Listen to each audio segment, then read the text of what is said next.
This is a video that covers some of the technical fixes to go with the PDF. So if I jump into Photoshop, the first thing we're going to look at is we're going to look at the earbuds. The problem with this image, if I look up the top, you can see it's got a little bit of a halo around here. So if I go to the mask, click on the mask, and I get a paintbrush and give it a slight soft edge and make it a little bit smaller. Around a curve using black at 100%, I can mask it off and try to tidy it up. Now the bit that I want to show you is something like this can be difficult when you're working without a Wacom tablet or even with a mouse. So if I want to get this nice straight edge, I can click, I can hold down the Option key, I can click, hold down the Shift key, and while I'm still holding the Shift key, I can let go of the mouse, come across here, and if I click, there's a straight line between those 2 points. So the same here, if I click and hold down, while I'm holding down, I hold the Shift key down, let go of the mouse, come over here, nice straight edge. Obviously the curve I'm just going to struggle with and try and do it a little more manually.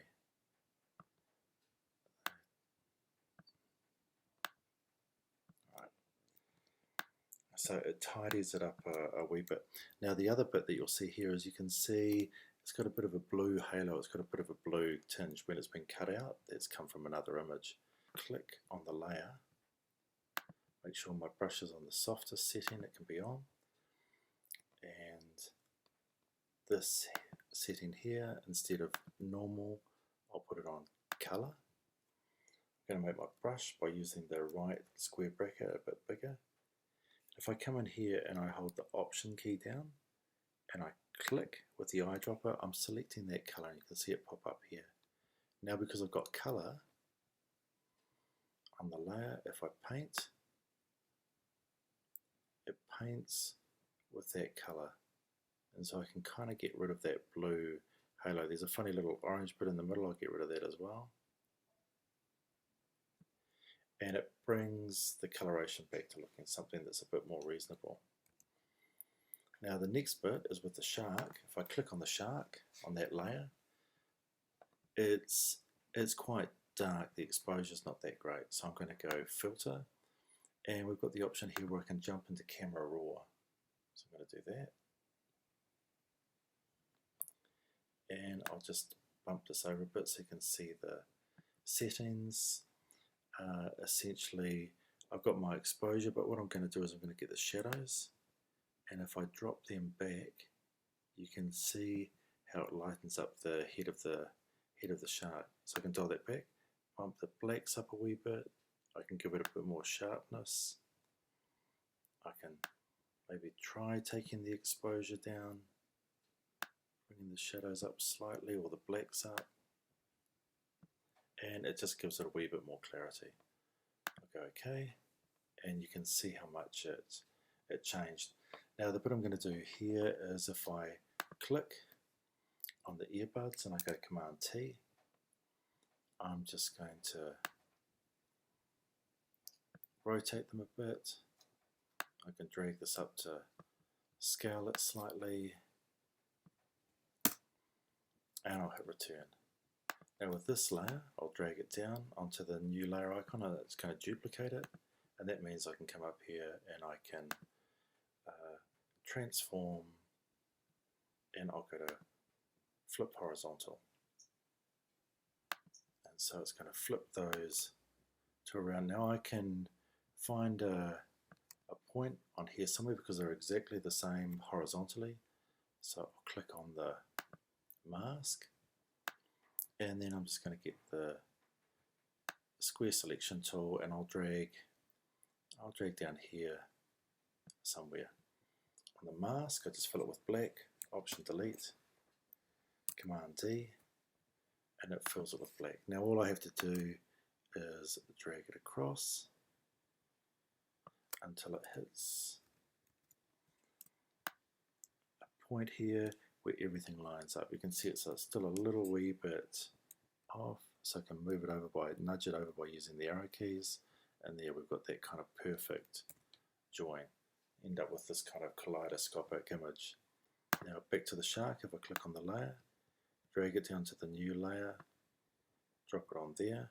What I'm going to do here is Command T, Command minus will reduce it down so I can see what's going on, and I'll get the shark, and I'll drag it up here over the top. Now before I had a background color, at the moment it's white, so I'm just going to change it to what it was on the other image, which is roughly something like that. And now what I can do here is with the top shark, I can do the same thing again. I can get the paintbrush. It's a nice soft brush. If I hold down the eye key, it changes to the eyedropper, and I can click. It's got that background color. It's on color up here. And then essentially I can paint it. And you can see it keeps all the tonality, but it's changing it to a color running off that background. And then all I did before is I made a new layer, popped it underneath, and if I change this to black, I've still got a nice soft brush. I'll make it a bit bigger using the right square bracket key, and then I'm just putting a little bit of a shadow underneath that head. This bit up here, I know that I can either delete it or I can just stick a mask on there, and black will block out, so I can just erase it away.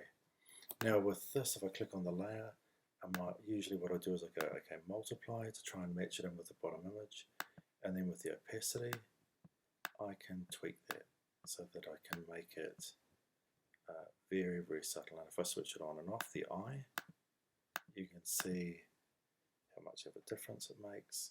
And again, you can make that even subtler.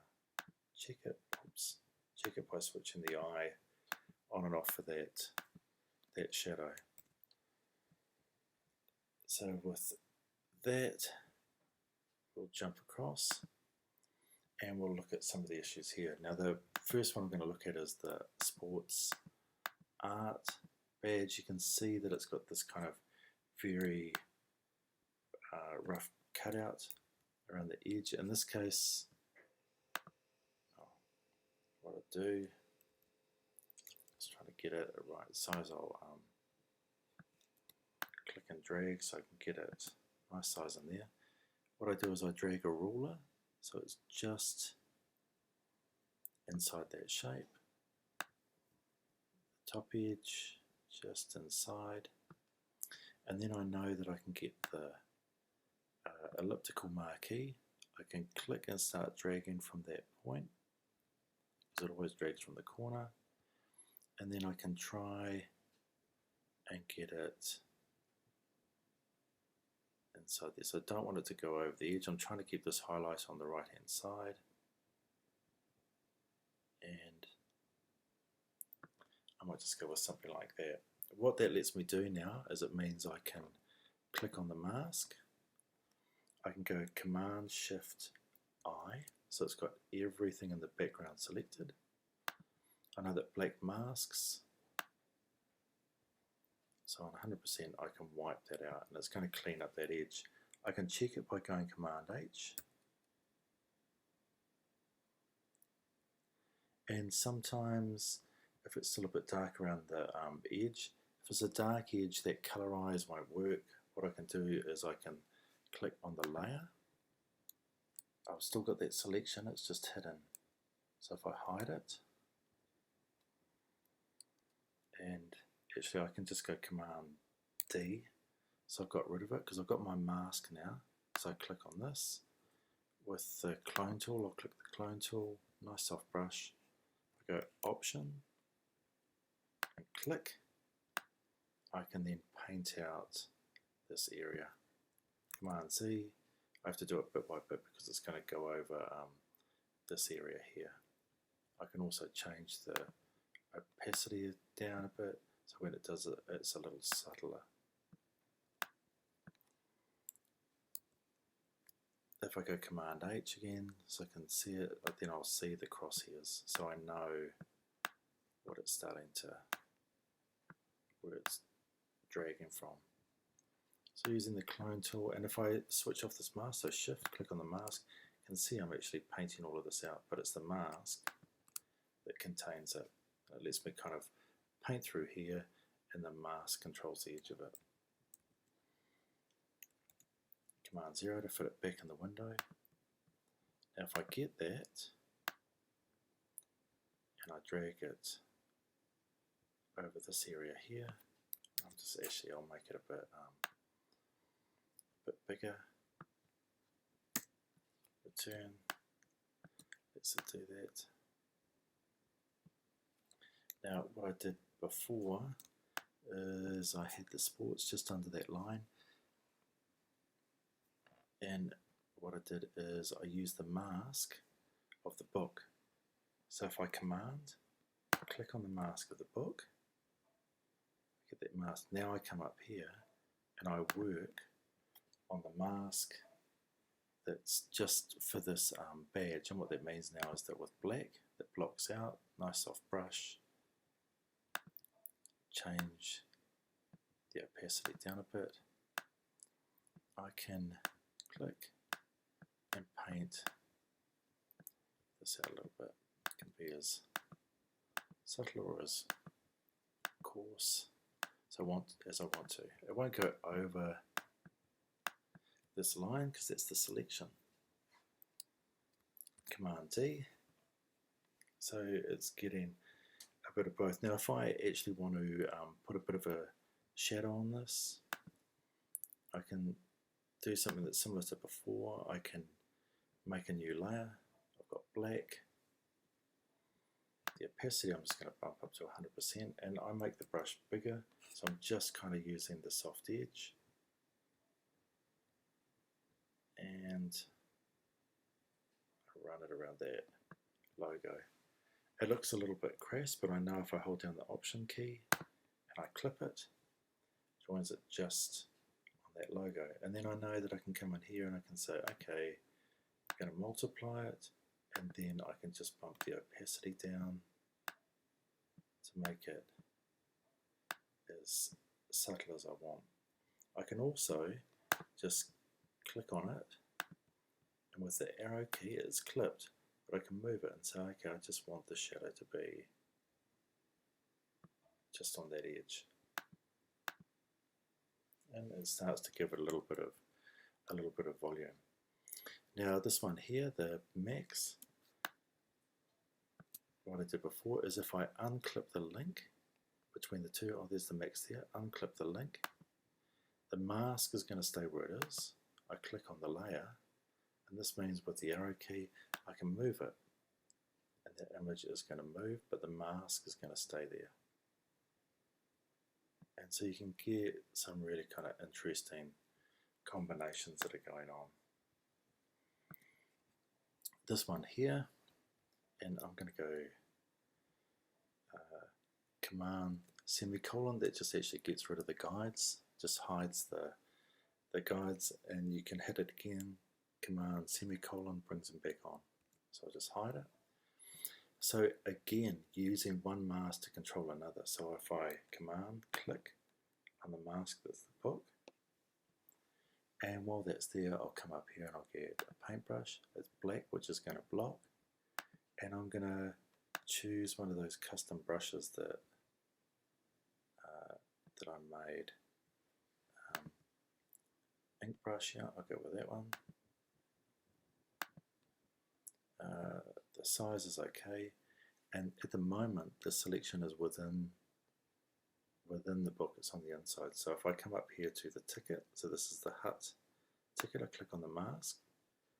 If I want to work on the outside area, then I go Command Shift I. I can check that if I go down. I can see that it's around here, so it's selected everything outside. So when I paint, it's not going to go inside the book.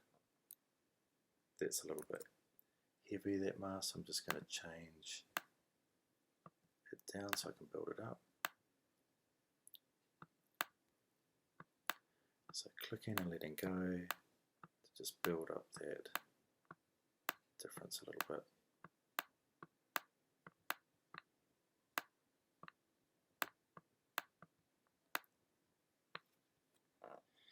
Now if I go Command Shift I, it's not around the edge anymore, so it's on the inside of the book. So now when I increase up, and I'm going to change it to a more regular brush, so I'll go back up here, nice soft brush. I can make it a bit bigger with the right square bracket, and I can soften that mask a wee bit. It's doing it slowly because it's the opacity is right down. I'll move it up a bit so it's a wee bit quicker. Make the brush a bit smaller, so I'm trying to get rid of this edge so it looks like the orange is kind of coming out of that ray. So that looks good. Now while I still have the selection, this is a little bit trickier. I'm going to go to the channels and I'm going to make a brand new channel. New channel. It's black. White's my background color, so if I go Command Delete, it will fill it with white. If I go back to my layers and I look at any of these, I just need to switch off the book so you can see what I'm doing. Command D to get rid of that selection, and now if I get the quick selection tool but the paintbrush one, and I come up here, so Command +N up and spacebar to move it around.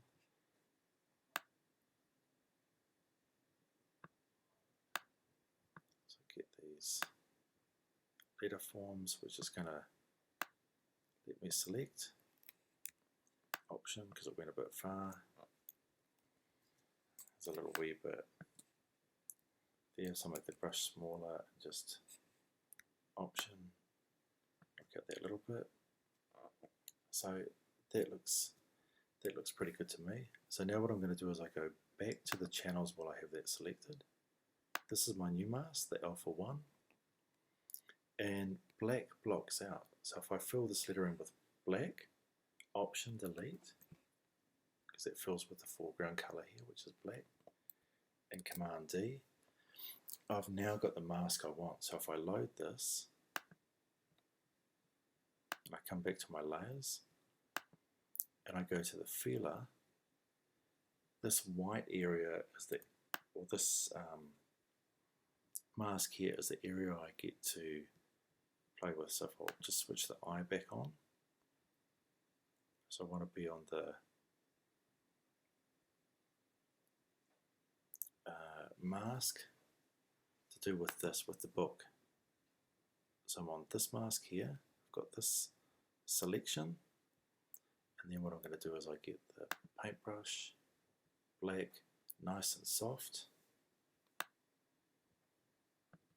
Too soft, I'll put it on 100.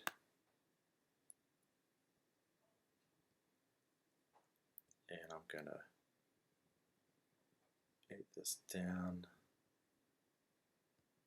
a bit. I'll get rid of all of this. Essentially I want the rays to look like they're coming up and stopping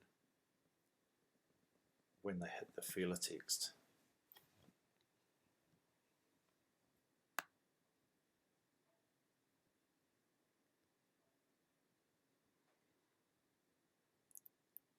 And I can see it doing that. Now you can see the color is still within the feeler, so if I go Command Shift I,